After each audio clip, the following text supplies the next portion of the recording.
So what we're going to do is I'm just going to ask a few questions and Okay, then the students, it will be open for some open questions. sure. So first of all, I mean, last night when I was preparing the questions, I was actually listening to Chicanada, the musical. Oh, okay. Yeah, which, amazing score. And Thank you. something that, really strikes me is that, it you really encapsulated that classical sound, but at the same time, I can tell that it's a score of yours. Like I can hear this kind of contemporary Stephen Schwartz sound. And my question is like when you're writing, because your repertoire, we have Pippin, we have Wicked, we have Prince of Egypt. There are so many different topics, that require such opposite styles of music. Do you consciously try to bring that contemporary sound into everything that you make, or is it something that just happens naturally? What is your process when you're looking for a new distinctive sound for every piece? It's interesting because that you should ask that because just yesterday Hmm. I happened to be having a conversation with guests who are here who were involved in musical theater, and we were all talking about our favorite musicals Hmm. and why. And mine is The King and I, Rodgers and Hammerstein. And when I was asked why, and there were a couple of songwriters here as well, I said that there were many reasons I admire it, but one of them has to do with the score and the fact that I felt Richard Rodgers was able to achieve both the sound of Thailand, well, Siam at the time, and or at least what sounded persuasively to Western ears Hmm. as sort of redolent of that Asian culture, and yet sound exactly like Richard Rodgers. Hmm. And and this is, obviously something I heard as a kid, but I admired that very much. And so I think I do. Certainly unconsciously, if not fully consciously, seek to do that in scores. My frequent writing collaborator, Alan Menken, whom I think is extremely skillful at setting a different world for every show and yet still being distinctly Alan Menken in each one. He and I have talked about that. Hmm. And he talks about trying to find the palette for each score, like a painter saying, well, for this particular one, I'm using these colors, but not those, Hmm. so that you use choices that do try to present the world that you're trying to create, Hmm. but then you just essentially write in your style. Hmm. And that if one does it well enough, has precisely the effect Hmm. that you describe. So yeah, I think it is a conscious choice, and I appreciate the compliment that you think I've succeeded at that. But you definitely have. Another thing that it's really interesting about your music, and I think that, every conversation that I have with other fellow musicians about your music, they always make the same comment. It is that you are extremely clever with your music.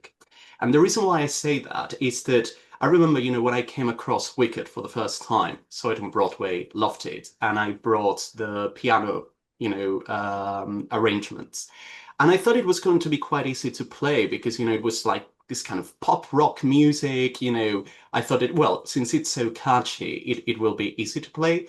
But it's actually quite complex. Like it takes forever to memorize your songs. Like there's so many interesting harmonies.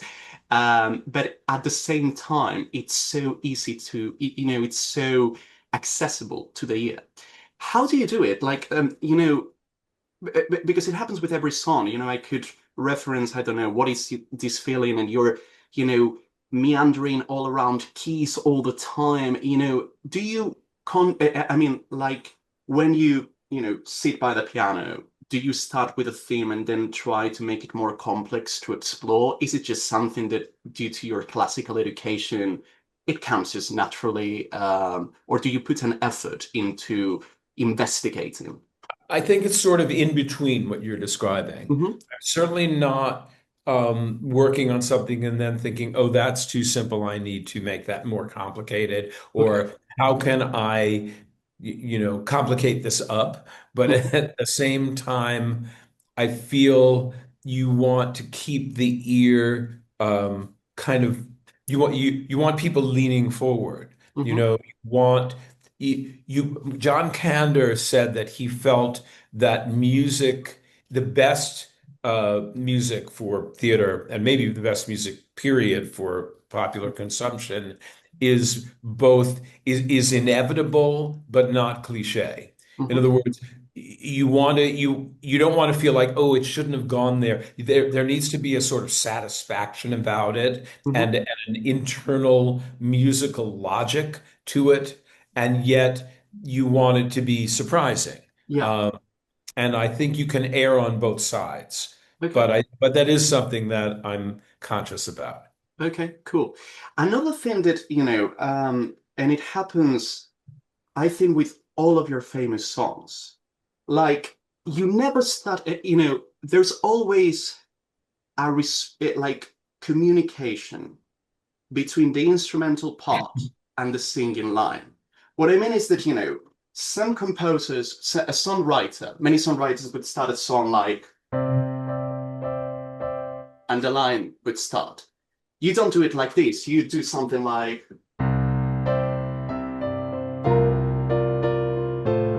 or,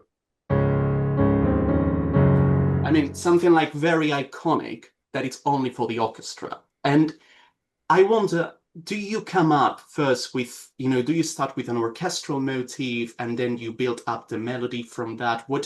Um, Sometimes yes. I think it Yeah. depends on the song. I'm not sitting at a piano now, so which I could have been, I suppose. I could demonstrate, but I'm upstairs here in Yeah. the office. Yeah, a song like "Defying Gravity" began with the riff, with the bum bum bum bum bum Hmm. riff, and then built on that. You cited "What Is This Feeling?" That began with the rhythm, Okay. the that I wanted something very kind of spiky Hmm. and rhythmic that kind of got at the girls sniping and irritation with each other. Hmm. But sometimes, it'll start with a melody. Hmm. Um, I write at the piano. I Okay. don't, I know that, and I've read interviews with other composers, notably Stephen Sondheim and Leonard Bernstein, who talked about how they like to write away from the piano because then they weren't limited by their own technique, though Bernstein was such a great pianist. I don't know what technique he was worried about. But I can't do that. Hmm. I find that things happen when I'm sitting at the keyboard and I just have my hands on the keyboard and I'm kind of noodling around. The song kind of emerges out Hmm. of what's the story I'm telling, what's the emotional feeling, and then I sing with Hmm. it. I don't have the best voice in the world, but I have quite a big range. Hmm. Um, so I'm sort of writing at the keyboard and then singing over it. Um, and I think that's why the vocals and the accompaniment are so entwined because Hmm. they get created essentially together. Hmm. Do you start always with the music? Do you start with, because I remember actually when we met in person for the first time and you were doing research for another musical and you were taking notes while doing that research. And I remember that one thing that you saw, you said, oh, that would actually be, a great title for a song. So does it, maybe sometimes it starts with a title, but do you write like maybe, do you like writing maybe like a short treatment of what the song is about and then sit by the piano? What is your process to concoct? It depends. I mean, it's interesting because I'm working on a song right now. I have this new show called The Queen of Versailles that's Hmm. opening in November, and there's one spot that we've decided maybe needs a new song. So I'm actually working on it right now. Usually I try to start with the title, but in this case I haven't been able to find the title yet. But what I did find was the what I think is the Hmm. first line of lyrics. And I also have a musical feel, kind of what, and so I started, at the piano. I have this first line. I was sort of playing the feel, I singing along. And then I went away from the piano and developed a whole like verse just Okay. of lyrics. And I don't know the exact tune, but Hmm. I know what it is. Do you know what I mean? I know Yes. what the rhythm is, I know what the feel is, and then I'll noodle around with the tune and some of the harmonic structure to see what feels most emotional. So it's very organic, Okay. and it's just a development process. It's like developing a photograph that gradually comes um, into focus. Hmm. Uh, and it can, and it, yeah, and I do prefer to start with the title if I can find one. In Okay. this case, I haven't found it yet because it needs some kind of metaphoric visual, it needs to have a title like Corner of the Sky, and Yes. I just haven't thought of it yet. But you already know the path that you're aiming for. Yes. Yeah, Yeah. the path is clear. I did start by talking with the book writer Hmm. extensively about what is this song about? Hmm. And I said to her, actually, you know what? I think I'm going to get up this morning and I'm just going to write like 6 sentences about like, or very briefly, what is the song about, without trying to create any, without them being actually words or whatever. But then it turned out I didn't feel I needed to do that because we'd talked it out, and instead I sort of found this first line and was able to go from there. Cool. And my last question before we open for the students' questions would be, if you had to give, a lesson to new songwriters as for something that you think that new writing is missing and you think that they should focus on, which one would it be? Um, I'm going to talk for musical theater, which is Hmm. different, Yes. very different than pop writing. I mean, there are three things that I find missing a lot Hmm. in a lot of the new musical theater songwriting. One is subtext. I think that's the most important thing. I just feel like everybody just has the characters declare exactly what they're feeling as if they've been in analysis for 10 years, and they're able, absolutely to articulate exactly what's going on inside them. So they're on one level. They're just declarative. And they could be lovely songs, but there's nothing underneath them that's giving them complexity. There's no place where the character is deceiving himself or lying to others or not understanding. You know what I mean? I feel like the best songs have that kind of depth and complexity of text and subtext, and I do find that lacking a lot. I mean, obviously, I feel like rhyming has gotten pretty sloppy, I agree. and people don't make many demands on it. And I'm not at all someone who feels like, oh, everything has to be true rhymed. In fact, sometimes I deliberately don't do that, but I think it needs to be intentional. If you're not going to do that, you need to know why. And then the third thing I would say is that theater songs basically need to move forward. You need to be at it at wherever you are at the end of the song, it needs to be someplace different than where you started. Um, just as if you wouldn't do a scene in a show and simply say the same thing over and over again in different ways. Something would be moving forward, and the best theater songs, I think, basically good theater songs, all do that. Mhm. But I do find that lacking these days in a lot of the writing, where a song just declares itself at the beginning, kind of stays there, and then the show goes on. Yeah, I absolutely agree. It's something that I'm remarking a lot every time that I'm reviewing new musicals, that lyric writing especially is getting quite sloppy.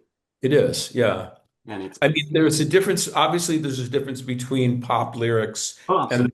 lyrics. And pop lyrics, actually you in some ways you don't want them to rhyme as much because Mhm. it's just stylistically not where they're coming from. Yeah. But I do think things need to be intentional. Yes. And I kind of feel like there's just a lack of even whether it's knowledge or recognition of the craft of lyric writing that's a little disappointing. Yeah. I completely agree. Well, thank you so much, Stephen. Now we are going to Thank you. open for some questions. We have around 15 minutes, so anybody is very welcome. If you've got a question, come up to us laptop so we can hear it on the mic. Thanks, everyone. Okay. Thanks, Gemma. Um, Pleasure. as Guillermo said, I know that somehow that camera is not quite in the right place. yeah, I'm taller than I thought I was. As Guillermo said, your music is very intelligent. What I love about your songs is the fact that the lyrics are so often very intelligent. Thank you. And whether it's a pun, don't be offended when Frank analysis thinks it's personality dialysis. Whether it's a meter, first you've got to read them, then you've got to heed them, you never know when you're going to need them. Or whether it's as you said, not quite a rhyme. The when your best day yester, the rest are quite as dear, which is great. Do you intentionally put as many of those in as possible? And if you do you give a little smile to yourself when you go, yeah, that's a good one? I like wordplay. It's attractive to me in other people's work and in my own. I don't try to be more clever than the character, if you know what I mean. But I do enjoy it. It's something I've always admired in the work of the lyricists that have come before me. Sheldon Harnick and Sondheim and Lorenz Hart and Irving Berlin. I admire the cleverness of their how they deal with language. Appeals to me. And so I think it's just a technique or an approach maybe that I adopted. And I know what you mean. Every now and then you stumble over something and and it is almost like that I didn't do it myself. It just was there, and I kind of fell, like stubbed my toe on it. But then I'm like, oh, look at that. There's like this wonderful discovery. I remember going all the way back to Pocahontas and working on Colors of the Wind. This is one of the things that occurs to me off the top of my head, the kind of thing you're talking about, that I felt like when she says to in Colors of the Wind, when she says, if you walk the footsteps of the stranger, you'll learn things you never knew you never knew, which is a line I really like. But that was like a surprise. Do you know what I mean? I sort of fell over that. And then just as you say, and then you get a little smile or a little frisson because but they feel like discoveries rather than creations, if it makes sense. Yeah. Anyone else got a question? Look, Ken, then we'll go Beverly. Good afternoon. Oh, this is so funny. It's like kneeling at the altar. It's where we belong.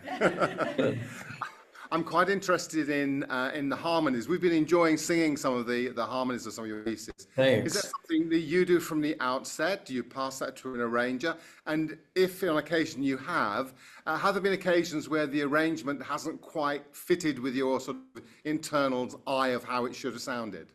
Yeah, I mean, I write as I was mentioning to Guillermo, I write at the piano, and what I hand off is a basically complete piano vocal.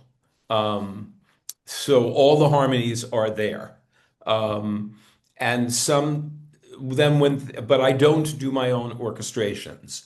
And and sometimes I do some of my own vocal arrangements, but sometimes I like to work with musical directors, either Stephen Oremus for Wicked, or currently my new show I'm working with Mary Mitchell Campbell, and they're very good vocal arrangers themselves. So often we'll sort of create them together.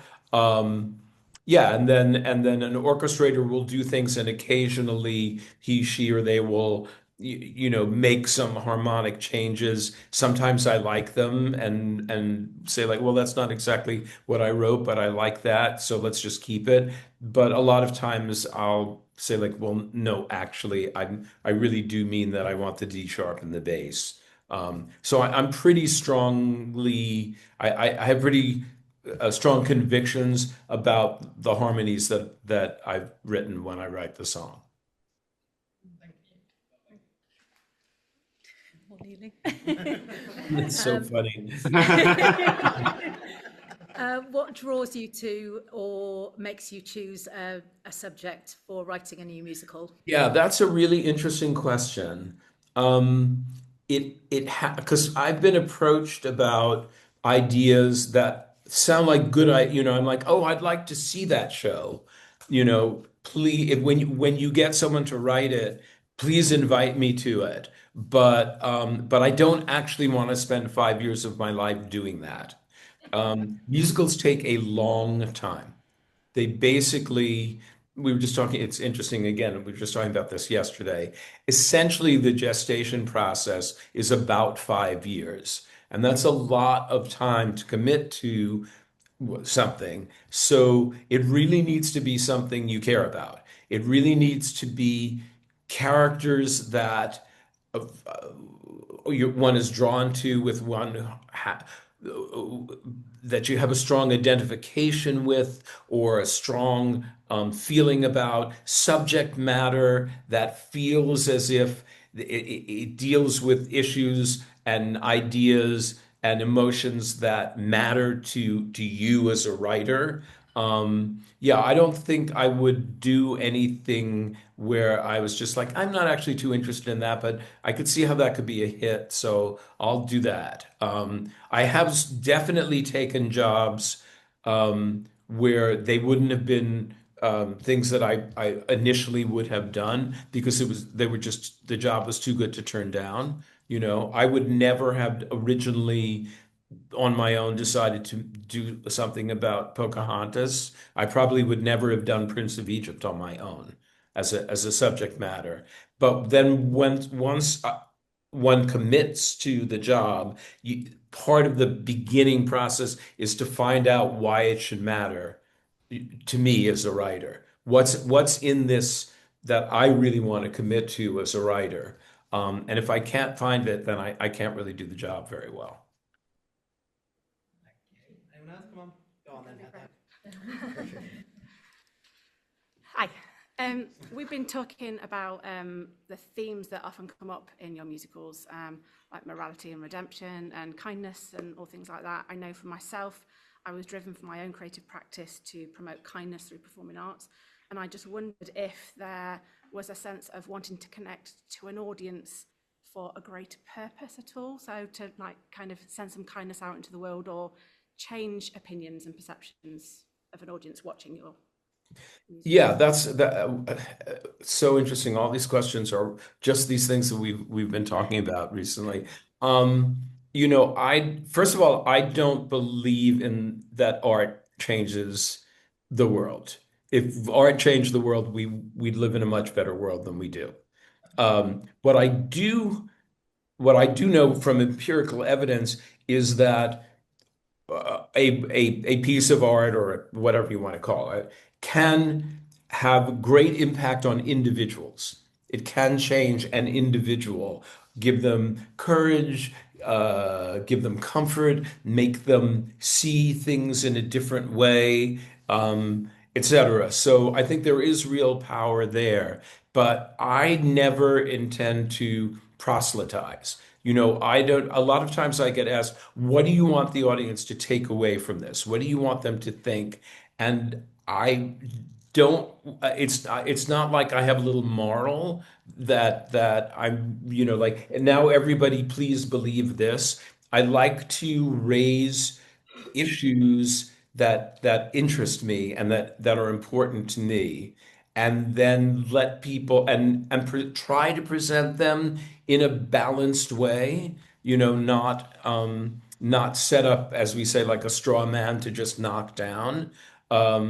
and then every audience member will take from it what he or she will. Sometimes contradictory things, and that's okay with me.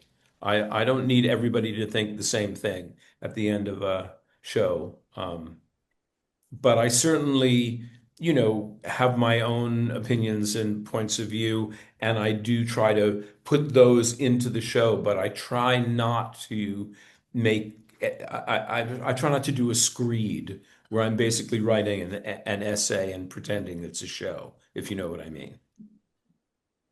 One more quick one. I have one more. Go on then.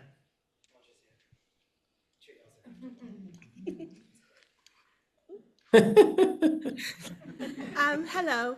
Across your career, you have collaborated with a lot of different people. Who do you think had the biggest influence on you, and in what way? All my collaborators have influenced me. That's one of the great things about collaboration and why I like musical theater, because I think it's the most collaborative of all art forms and genres. I learned an enormous amount from Leonard Bernstein. I was very young when I worked with him, and he, of course, was a genius and also extremely erudite, and had made a lot of his reputation out of communicating with others, by having like young people's concerts, etc.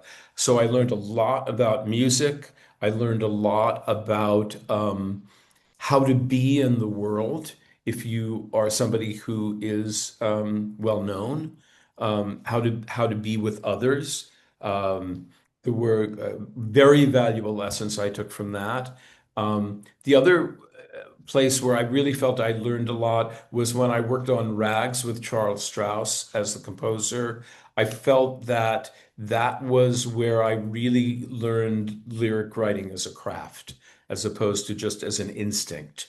I think I always had a kind of affinity and a talent for lyric writing, but I never really sat down and thought about it as a craft. And by working with Charles, with another composer who we always wound up working music first, which was quite challenging to write lyrics to. I really had to develop that skill. So that collaboration was very valuable to me as well.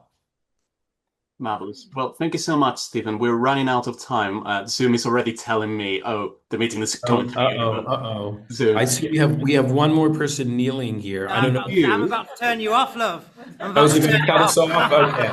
Okay. All right. Thank you all so much. Thank you so much. It's great to see you. Glad we could do this. Yes. And all the best to you all. Great to see you, Guillermo, as always. All right. Bye. Thanks, Guillermo. Bye-bye. Thank you so much, guys. See you, Bye. Thank See you you. later. Bye. Thanks, guys.